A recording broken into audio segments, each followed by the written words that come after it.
नमो बुद्धाय।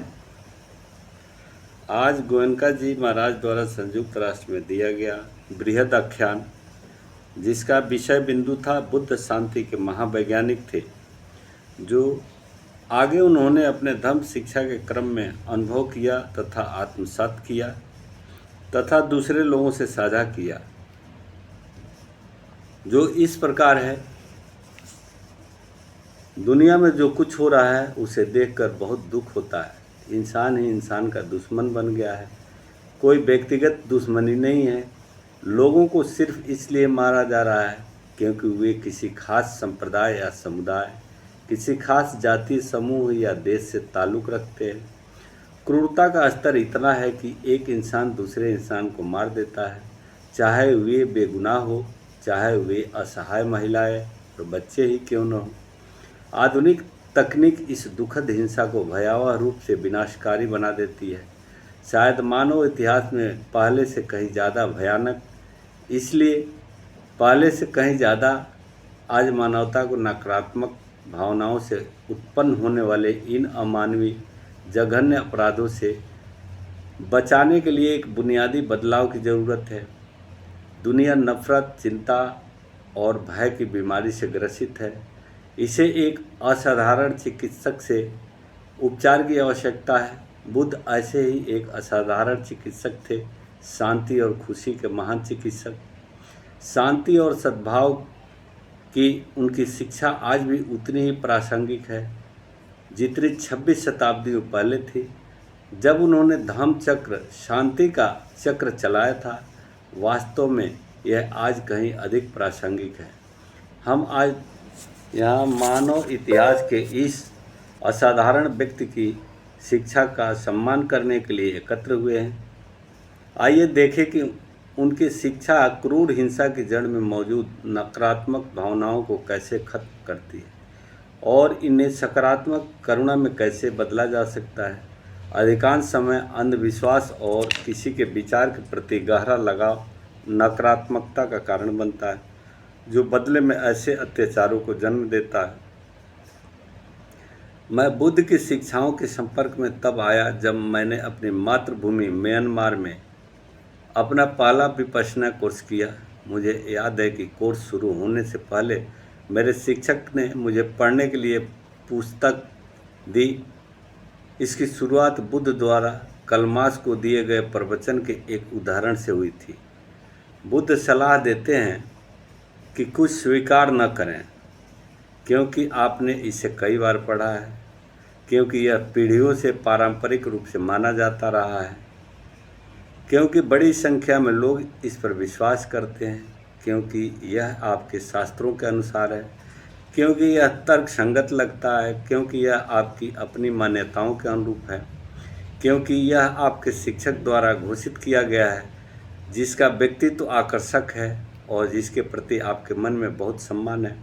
इसे तभी स्वीकार करें जब आप स्वयं इसे अनुभव के स्तर पर महसूस कर लें और यह पाएं कि यह सभी के लिए कल्याणकारी और लाभकारी है।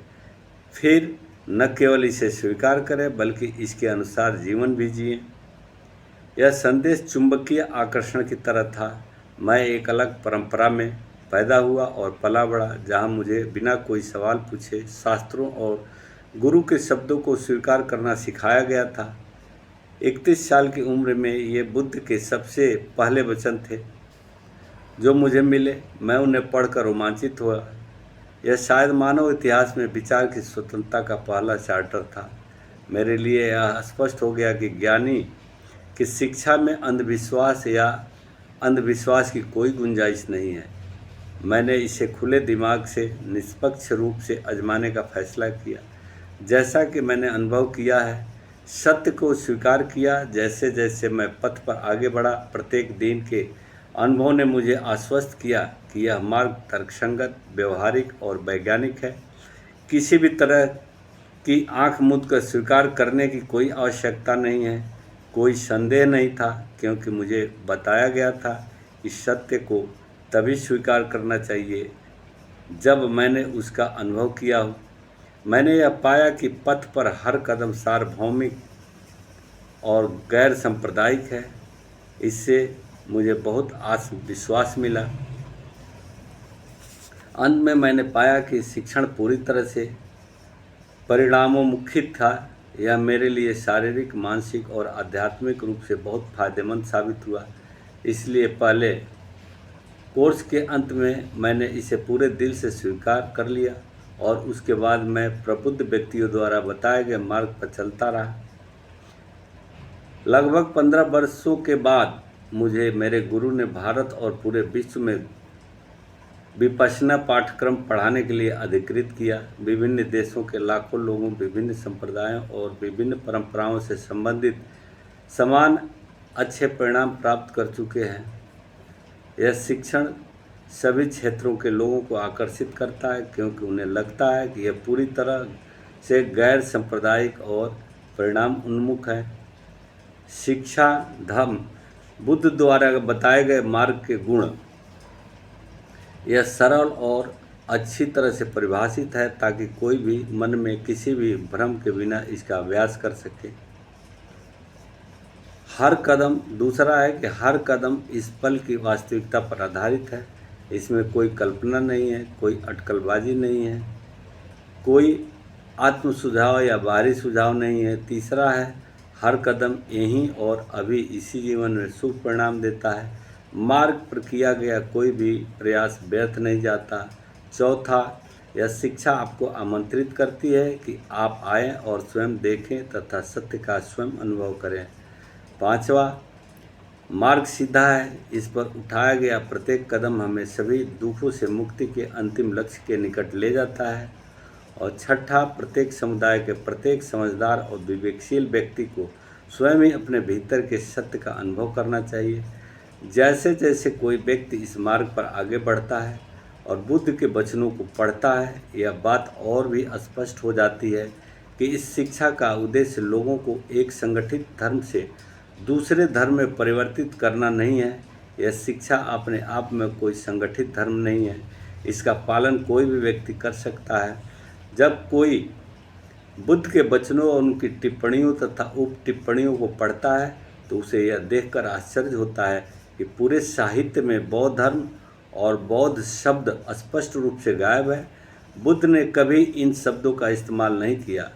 उनके अनुयायियों ने भी कई शताब्दियों तक इन शब्दों का इस्तेमाल नहीं किया। उन्होंने अपनी शिक्षा को धम्म कहा, जिसका अर्थ है कानून, सत्य। उन्होंने अपने अनुयायियों को धम्मी, धम्मतो, धम्मिको, धम्माचारी, धम्मविहारी इत्यादि कहा। भारतीय भाषाओं में बौद्ध धर्म या बौद्ध के लिए शब्द बौद्ध है, एक ऐसा शब्द जिसका विशाल पाली साहित्य में कोई समकक्ष नहीं है। अगर बुद्ध की शिक्षा के लिए बौद्ध धर्म शब्द का इस्तेमाल किया जाए तो यह खास समुदाय तक सीमित हो जाता है, लेकिन धम्म असीम है। अपमा न ओ धम्मो, यह किसी एक खास समुदाय या धर्म के लिए नहीं है, यह सभी के लिए है। हम सभी जानते हैं कि बौद्ध धर्म शब्द अब प्रचलन में आ गया है और इसका इस्तेमाल करना सुविधाजनक है। इस शब्द का इस्तेमाल करने वाले कई लोग यह भी समझते हैं कि इसका इस्तेमाल सार्वभौमिक धम्म या धर्म के लिए कर रहे हैं। बुद्ध के आर्य अष्टांगिक मार्ग है कि बुद्ध की शिक्षा क्या है। यह आर्य अष्टांगिक मार्ग है। यह मार्ग इस अर्थ में महान है कि जो कोई भी इस मार्ग पर लगन से चलता है वह एक महान व्यक्ति, एक शांत व्यक्ति, एक शुद्ध हृदय वाला व्यक्ति बन जाता है। यह अष्टांगिक मार्ग को 3 भागों में विभाजित करता है। पहला है शील नैतिकता, जिसका सारांश इस प्रकार है: सभी पाप कर्मों से दूर रहो, अर्थात सभी अस्वस्थकर कर्म, चाहे वे शारीरिक हो या वाचिक, जो अन्य प्राणियों को कष्ट पहुंचाते हैं तथा उनकी शांति और सद्भाव को भंग करते हैं, उनसे दूर रहो।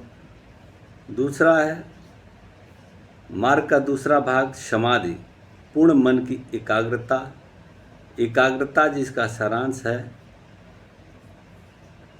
कि एकाग्र स्वस्थ मन से अच्छे कर्म करो। तीसरा भाग है बुद्धि या अंतर्दृष्टि, जिसका सारांश इस प्रकार है: अंतर्दृष्टि विकसित करके मन की समग्रता को शुद्ध करना, ये तीनों प्रशिक्षण अतीत के सभी बुद्धों की शिक्षाएं हैं और भविष्य के सभी बुद्धों की शिक्षाएं होगी। इसलिए कहा जाता है कि एता मम बुधना शासन माँ, यह सभी बुद्धों की शिक्षा है। बुद्ध की व्यवहारिक शिक्षा, नैतिक जीवन जीना हर धर्म की शिक्षा है। यह हर आध्यात्मिक शिक्षा का सार है, आंतरिक सार है। हालांकि बुद्ध को नैतिक जीवन जीने के लिए केवल उपदेश देने में रुचि नहीं थी, उन्होंने हमें समाधि का अगला महत्वपूर्ण कदम उठाना सिखाया। मन पर नियंत्रण, इसके लिए एकाग्रता की वस्तु की आवश्यकता होती है। ऐसे कई साधन हैं जिनसे कोई मन को प्रशिक्षित कर सकता है। बुद्ध ने स्वयं कई साधन दिए और इनमें सबसे लोकप्रिय था स्वयं का श्वास लेना। उन्होंने इसे आनापान असत कहा। श्वास लेने और छोड़ने के प्रति सजगता की क्षमता का विकास करना। श्वास लेने किसी भी समुदाय के सभी मनुष्यों के लिए समान है। श्वास के प्रति सजगता के अभ्यास पर किसी को आपत्ति नहीं हो सकती। कोई श्वास को मुस्लिम या हिंदू, ईसाई, यहूदी, बौद्ध या जैन, सिख या पारसी, काकेशियन या अफ्रीकी या एशियाई, पुरुष या महिला कैसे कर सकता है। सिर के ऊपर से लेकर पैर के अंगूठे तक पूरी शारीरिक संरचना में संवेदनाओं का अवलोकन किया जाता है। ऐसा करने पर व्यक्ति यह देखता है कि संवेदनाएं मन में जो कुछ भी होता है उससे निकटता से संबंधित है। यह स्पष्ट हो जाता है कि हर बार जब व्यक्ति कोई अस्वस्थकर कार्य करता है तो उसे मन में कोई न कोई अशुद्धता उत्पन्न करनी पड़ती है। हत्या करने से पहले व्यक्ति को अपार घृणा उत्पन्न करनी पड़ती है। चोरी करने से पहले व्यक्ति को लोभ उत्पन्न करना पड़ता है। यौन दुराचार में लिप्त होने के लिए व्यक्ति को अपार वासना उत्पन्न करनी पड़ती है। व्यक्ति स्वयं को हानि पहुंचाए बिना दूसरों को कोई हानि नहीं पहुंचा सकता। क्रोध, घृणा, लोभ, दुर्भावना, ईर्ष्या, अहंकार और भय जैसी नकारात्मकताएं व्यक्ति को दुखी और हिंसक बनाती है। व्यक्ति उत्तेजित हो जाता है। जब व्यक्ति उत्तेजित हो जाता है तो वह उस उत्तेजना को अपने तक ही सीमित नहीं रखता, वह इसे दूसरों को भी बांटना शुरू कर देता है। वह समाज में दूसरों को हानि पहुंचाना शुरू कर देता है। प्रकृति के इस नियम को व्यक्ति अपने मन और शरीर के ढांचे के भीतर महसूस करता है। कोई व्यक्ति अपवित्र कर्म करते हुए भी बाह्य रूप से प्रसन्न दिखाई दे सकता है, लेकिन उसकी वास्तविक स्थिति राख की मोटी परत से ढके हुए जलते हुए कोयले के समान होती है। मानसिक नकारात्मकताओं के कारण व्यक्ति अंदर से जल रहा होता है और फिर भी वह इस बात से पूरी तरह अनभिज्ञ होता है कि उसके अंदर क्या हो रहा है। अज्ञान है। बुद्ध के लिए अज्ञानता किसी दार्शनिक विश्वास के ज्ञान की कमी नहीं है, यह अपने भीतर क्या हो रहा है इसके ज्ञान की कमी है। कोई नहीं समझता कि अज्ञान के इस आवरण के कारण यह कैसे दुखी हो जाता है। कोई भी दुखी नहीं रहना चाहता और फिर भी वह दुखी ही रहता है, क्योंकि वह हर समय तनाव, लालसा और घृणा उत्पन्न करता रहता है।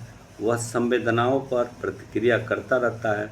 जब अज्ञान दूर हो जाता है, जैसे ही कोई अंदर देखना शुरू करता है तो उसे एहसास होता है कि देखो, मैं इन संवेदनाओं के जवाब में तनाव उत्पन्न करके अपने लिए दुख पैदा कर रहा हूँ।